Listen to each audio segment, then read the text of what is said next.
Hello viewers, আপনাদের সবাইকে স্বাগতম। তো অনেক সময় দেখা যায় যে আপনাদের ফোনের ওয়াইফাই বা ডাটা চালু করলে কিন্তু আপনাদের মোবাইলগুলো কিন্তু প্রচণ্ড ধরনের হ্যাং করে বা লেগ করে, বা মোবাইল ফোনগুলো অনেক গরম হয়ে যায় কিছুক্ষণ সময় ইউজ করার ফলে।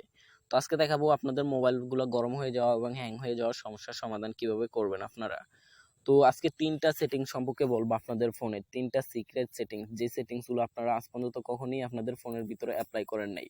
তো এই সেটিংসগুলো অ্যাপ্লাই করলে আপনাদের মোবাইলটা পুরোপুরি গরম হওয়ার থেকে বা হ্যাং হওয়ার থেকে একটু হলেও মানে রেহাই পাবে। তো চলুন দেখে আসি ভিডিওটা আপনি কিভাবে এই সেটিংসটা করবেন আপনার ফোনের ভিতরে। আমার চ্যানেলে যদি নতুন হয়ে থাকেন অবশ্যই সাবস্ক্রাইব করুন এবং বেল বাটনটাকে বাজিয়ে দেন পরবর্তী ভিডিও সবার আগে দেখার জন্য। ধন্যবাদ সবাইকে।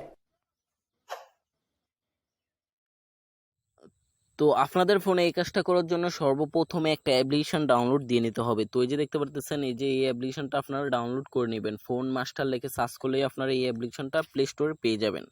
তো আপনাদের সুবিধার্থে অ্যাপ্লিকেশন লিঙ্ক আমি ভিডিও ডিসক্রিপশন বক্সে দিয়ে রেখেছি, চাইলে সেখান থেকেও ডাউনলোড করে আপনারা ইউজ করতে পারেন। তো এখন দেখাবো অ্যাপ্লিকেশনের ভিতরে আপনি কীভাবে সেটিংসগুলো করবেন। তো অ্যাপ্লিকেশনের ভিতরে সেটিংসগুলো করার জন্য ফার্স্ট অফ অল আপনি এই যে দেখতে পারতেছেন অ্যাপ্লিকেশনটার উপরে ক্লিক করবেন। ক্লিক করার পর এই যে দেখতে পারতেছেন ফোন কুলার বলে একটা অপশন আছে। তো আপনি এই যে ফোন কুলারে ক্লিক করবেন। ক্লিক করার পর এখান থেকে আপনার মোবাইলটাকে স্ক্যান করে নেব। তো স্ক্যান করে নেওয়ার পর এখান থেকে দেখতে পারতেছেন আমি যে সফটওয়্যারগুলো ইউজ করেছি সবগুলো এখানে চলে এসেছে। তো এখান থেকে এমবিগুলো ডিলিট হয়ে যাবে। তো আপনি এই অপশনটাতেই ক্লিক করে দেবেন। ক্লিক করার পরে এই যে দেখতে পারতেছেন আপনার সিপিইউ কিন্তু এখান থেকে ভাইরাসগুলো কেটে যাইতেছে। তো এই যে দেখতে পারতেছেন কেটে গেছে। তো কেটে যাওয়ার পরে এখান থেকে দেখতে পাচ্ছেন ব্যাগে চলে আসবেন। তো ব্যাগে চলে আসার পর আপনি যদি আপনার মোবাইলের স্পিড বাড়তে চান তাইলে আপনি এই অপশনটার উপরে ক্লিক করবেন। ক্লিক করার পরে এখান থেকে আপনি স্ক্যান করে নেবে আপনার মোবাইলের ডাটাগুলা। তো এই দেখতে পাচ্ছেন এখানে কিছুক্ষণ সময় ধরে স্ক্যান করে নেবে। তো আপনি এখানে ক্লিক করে দেবেন। ক্লিক করার পরে এখান থেকে আপনার এমবিগুলো ডিলিট হয়ে যাবে যে আপনি কত এমবি ইউজ করেছিলেন। তো এখন দেখালাম আপনি অ্যাপ্লিকেশনগুলো দিয়ে কিভাবে কাজ করবেন। তো এখন দেখাবো আপনার ২ নাম্বার সেটিংস। তো ২ নাম্বার সেটিংসের জন্য আপনি কি করবেন, আপনি আপনার ফোনের সেটিংসে চলে যাবেন। তো সেটিংসে চলে যাওয়ার পর এখানে লোকেশন বলে একটা অপশন আছে। তো আপনি যদি লোকেশন বলে অপশনটা খুঁজে না পান তাহলে কি করবেন, এই যে উপরে দেখতে পাচ্ছেন সার্চ বারে একটা অপশন আছে। তো এখানে সার্চ বারে ক্লিক করবেন। তো আপনারা এখানে সার্চ বারের অপশনে আসার পর এখানে লোকেশন লিখে সার্চ করবেন। তো আমি লোকেশন লিখে সার্চ করলাম। এখানে সার্চ করার পর এই যে দেখতে পাচ্ছেন ১ নম্বরের লোকেশন বলে অপশনটা চলে এসেছে। তো আপনি কি করবেন, এই যে লোকেশনে ক্লিক করবেন। ক্লিক করার পর এই যে দেখতে পাচ্ছেন নিচে একটা অপশন আছে, স্ক্যানিং বলে একটা অপশন আছে। তো আপনি এই যে স্ক্যানিং এ ক্লিক করবেন। ক্লিক করার পরে যে দেখতে পাচ্ছেন ওয়াইফাই স্ক্যানিং বলে একটা অপশন আছে, তারপর নিচে আরেকটা অপশন আছে। তো এই যে দেখতে পাচ্ছেন এখানে মূলত দুইটা অপশনই চালু রয়েছে। তো এখান থেকে আপনি যখনই ওয়াইফাই বা ডাটা চালু করেন তখন কিন্তু আপনার ফোনের প্রসেসর অনেকগুলো বেড়ে যায়। আপনার ফোনের ভিতরে অনেক মানে হার্ডওয়্যার মানে অনেক প্রেশার পড়ে। তো আপনি কি করবেন, এখান থেকে আপনার টিকমারগুলো অফ করে দিবেন। তো আমি আমার টিকমারগুলো অফ করে দিলাম। তো যখনই আপনি আপনার টিকমারগুলো অফ করে দিবেন তখন কিন্তু আপনার ফোনটা আগের মতন তেমন ধরনের হ্যাং হবে না ওয়াইফাই বা ডাটা চালু করলে। তো এখন আপনারা এখান থেকে ব্যাগে চলে আসবেন।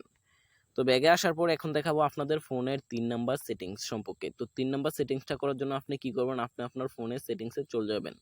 তো চলে যাওয়ার পর এখান থেকে অ্যাপস নামে একটা অপশন আছে বা অ্যাপস ম্যানেজার নামে একটা অপশন আছে। তো আপনারা আপনাদের ফোন থেকে খুঁজে নেবেন।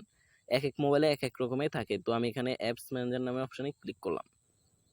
ক্লিক করার পর এই যে দেখতে পারতেছেন এখানে কিন্তু আপনাদের ফোনের সমস্ত অ্যাপ্লিকেশনগুলো শো করবে এখানে। তো আপনারা কিছু সেকেন্ড ওয়েট করেন। তো এই যে দেখতে পারতেছেন এখানে কিন্তু আপনাদের ফোনের সমস্ত অ্যাপ্লিকেশনগুলো শো করেছে। তো এখান থেকে আপনাদেরকে একটা অ্যাপ্লিকেশন খুঁজতে হবে। তো এখান থেকে আপনারা গুগল প্লে সার্ভিস বলে একটা অ্যাপ্লিকেশন আছে। তো আপনারা এই অ্যাপ্লিকেশনটা এখান থেকে খুঁজে নেবেন।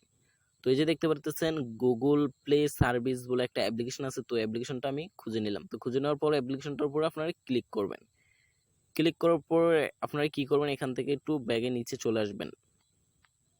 নিচে আসার পর এই যে দেখতে পাচ্ছেন স্টোরেজ বলে একটা অপশন আছে। তো আপনি এই যে স্টোরেজে ক্লিক করবেন। ক্লিক করার পর এই যে দেখতে পাচ্ছেন ক্লিয়ার স্কেচ বলে একটা অপশন চলে এসেছে এখানে দুইটা। তো আপনি কি করবেন, এখান থেকে আপনি আপনার ডাটাগুলো ক্লিয়ার স্কেচ করে নেবেন। তো আমি আমার ডাটাগুলো ক্লিয়ার স্কেচ করে নিলাম। তো করে নেওয়ার পর আপনি এখান থেকে ব্যাগে চলে আসবেন। তো ব্যাগে চলে আসার পর আপনি আপনার ফোনটাকে একবার রিস্টার্ট মেরে নেবেন। আপনার মোবাইলটাকে একবার বন্ধ করে আবার চালু করে নেবেন। তখন দেখতে পারবেন আপনার মোবাইলটা আগের মতন গরম হবে না বা হ্যাং হবে না। তো আমার ভিডিওটা আজকে এই পর্যন্তই ছিল। তো আমার ভিডিওটা যদি ভালো লেগে থাকে অবশ্যই আমার চ্যানেলটা সাবস্ক্রাইব করুন এবং ভিডিওটা লাস্ট পর্যন্ত দেখার জন্য ধন্যবাদ সবাইকে।